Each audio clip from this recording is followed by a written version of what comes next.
आज की कहानी है महाजन की दानशीलता। परीक्षा की घड़ी है और उस परीक्षा में क्या क्या होता है, सुनिए मेरे साथ। मैं कहानीकार डॉक्टर सत्येंद्र कुमार। नमस्कार। आज की कहानी एक ऐसी सेठ महाजन की है जो रामनगर में रहते हैं। इनकी चर्चा दूर दूर तक होती है, लेकिन अतिशय दानशीलता के कारण ये गरीब हो जाते हैं। क्या करें? जब व्यक्ति की आत्मा में जो भाव बन जाता है, जो बस जाता है, वो स्वभाव में आ जाता है। ऐसे ही कहानी उस सेठ की है। अतिशय दानशीलता के कारण वो गरीब हो गए, लेकिन फिर भी दिल है कि मानता नहीं। दान देने की हमेशा अपनी जो भी स्थिति है उसमें भी सबका सहयोग करना, ये इनका गुण ही कहेंगे। एक बार की बात है कि अपनी गरीबी से परेशान हैं और दुखी हैं, लेकिन भगवान की आराधना साधना और अपनी स्थिति जो भी बन पड़ा, जरूरतमंद लोगों का सेवा सहयोग करना इनके स्वभाव में है। बहुत निराश थे, घर पे आए। इनकी धर्म पत्नी ने कहा कि आप अब मेरी भी एक बार बात सुन लीजिए। मैं चाहती हूं कि आप जीवन में इतने दानशीलता किए हैं, एक बार अपनी दानशीलता का बोली लगा दीजिए। आर्थिक स्थिति ठीक हो जाए, फिर अपने हिसाब से आपका व्यवसाय सही हो जाए तो आप फिर अपना काम करिए, लेकिन इस समय आपको आवश्यकता है, अपनी आवश्यकता पर ध्यान दीजिए। महाजन को रहा नहीं गया, फिर रात भर सोचते रहे।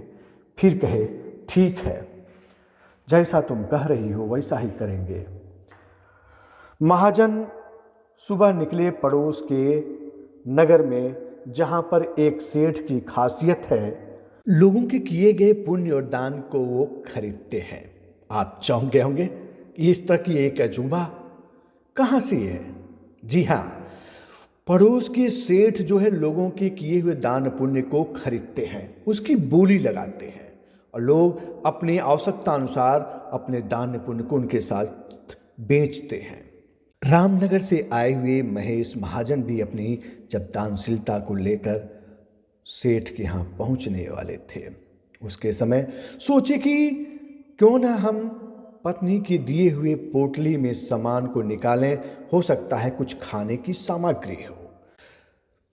महाजन ने सोचा कि पत्नी के दिए हुए पोटली को खोलकर देखते हैं कि क्या है इसमें, और साथ में धर्मशाला में बने हुए सरोवर के पास बैठकर वो अपनी पोटली को खोला ही था, तभी देखे एक भूखी प्यासी ललचाई हुई आंखों से कुतिया आई है और बैठ गई, जैसे लगता है उसका भी उस पोटली में हिस्सा बना हो या वो खुद उसकी भागी हो।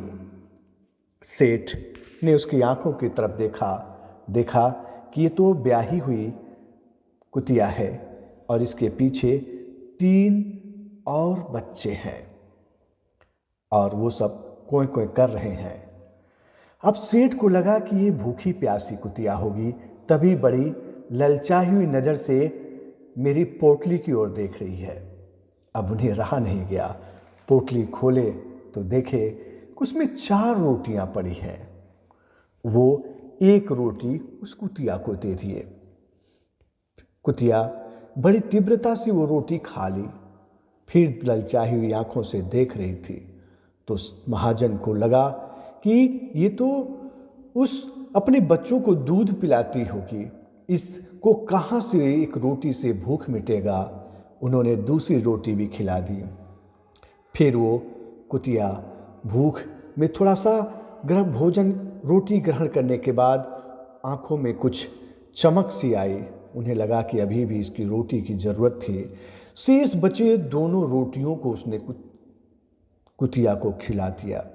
कुतिया खुश हो गई प्रसन्न भाव से, फिर अपने बच्चों को थोड़ी देर इंतजार कराई और दूध पिला दिया। उस कुतिया के भाव को देखकर सेठ प्रसन्न हो गए और उसके बच्चे के दूध पीता देख वो आत्मसंतोष को प्राप्त हुए। फिर पानी पिए सेठ के पास चल दिए। सेठ से अपने जीवन के किए हुए पुण्य प्रताप को वो बोली लगा रहे थे। सेठ ने कहा, ठीक है, तुम्हारी बात सुन लिए, तुम दोपहर बाद आना, मैं अभी थोड़े व्यस्त हूँ, निवृत्त होने के बाद तुम्हें बुला लूँगा या तुम मिलने आ जाना।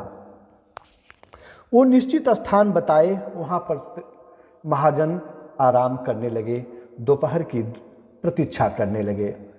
उधर सेठ अपनी धर्मपत्नी के पास पहुँचे, आए हुए महाजन के बारे में बताया कि ये बड़े पुण्यात्मा हैं और इनका क्या कीमत लगाएं इनके पुण्य प्रताप का।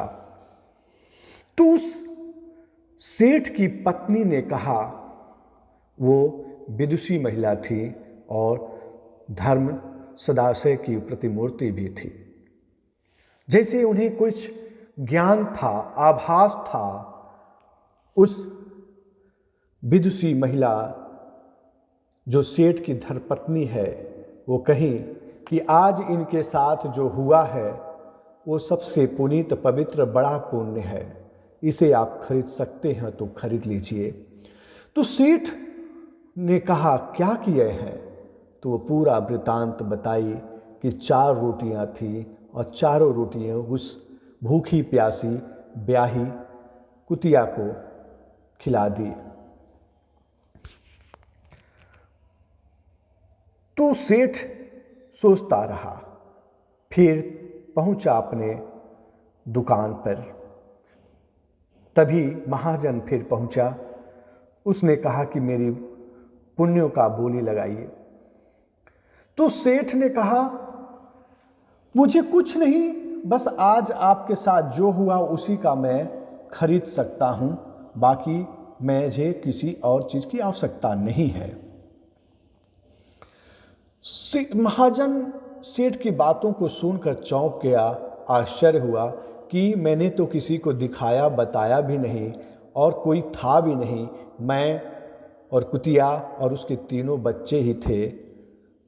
आखिरकार ये बात कैसे इनको पता चला? वो उस उधेड़ बुन में लगा रहा। महाजन जब कीमत लगाने की बात आई, सेठ ने कहा कि तुम जितना अपने आप को बोल सकते हो उसकी कीमत आप बोल दीजिए, मैं उसको देने के लिए तैयार हूँ।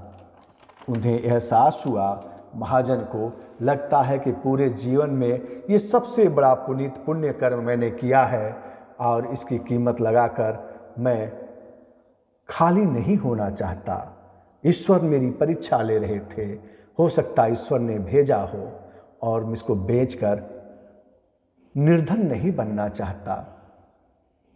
अर्थ से मैं गरीब भले हूँ, लेकिन ईश्वर की कृपा से मैं गरीब नहीं होना चाहता। फिर महाजन ने सेठ से कहा, धन्यवाद, मेरी आवश्यकता तो पूर्ण हो गई, मुझे किसी चीज़ की बेचने की आवश्यकता नहीं। आपसे मिला और आपने मेरे ज्ञान चक्षु खोल दिया, मुझे अपने घर जाना चाहिए। सेठ से विदा लेते हुए महाजन उसी स्थान पर पहुंचा जहां पर कुतिया रोटी खा रही थी अपने बच्चों के साथ, और वहां से कंकड़ पत्थर उसी पोटली में रख लिए और चल दिए घर। शाम को बेसब्री से प्रतीक्षा कर रही उस महाजन की पत्नी ने पूछा, क्या कीमत लगी? उन्होंने कहा, कीमत तो उनकी लगती है जो बिकाऊ होता है, मेरी क्या कीमत? कीमत मैं नहीं लगा सकता, न कीमत पुण्यों का हो सकता है। ये सुनकर महाजन की पत्नी उलझी सी दिखाई दी कि ये कैसी बात कर रहे हैं, लेकिन हाथ में पोटली ले ली, उनके हाथ से अपने हाथ में पोटली ले ली और उसे खोल कर देखा तो आश्चर्य का ठिकाना नहीं रहा, क्योंकि वो पत्थर नहीं थे बल्कि वो जवाहरात और मोतियों से भरे पड़े थे। जब वो कहती है कि मैं कहता कि आप जाइए सेठ से अपने दान पुण्य की कीमत लगा कर आइए, आप नहीं मानते थे। ये देखिए कितना मिला। सेठ ने कहा, देखा वो भी आश्चर्य हो गए। उन्होंने फिर कहा, ये किसी कीमत का नहीं, ये स्वभाव का प्रभाव था और ईश्वर ने मेरी मदद की और मैं ईश्वर के प्रति हमेशा समर्पित भाव और उन्होंने मेरे ऊपर दया की। मित्रों, आपको कहानी कैसी लगी और हमें सीख क्या मिली, ज़रूर हमारे कमेंट बॉक्स में लिखें। फिर मिलेंगे एक नई कहानी के साथ। मैं डॉक्टर सत्येंद्र कुमार। नमस्कार।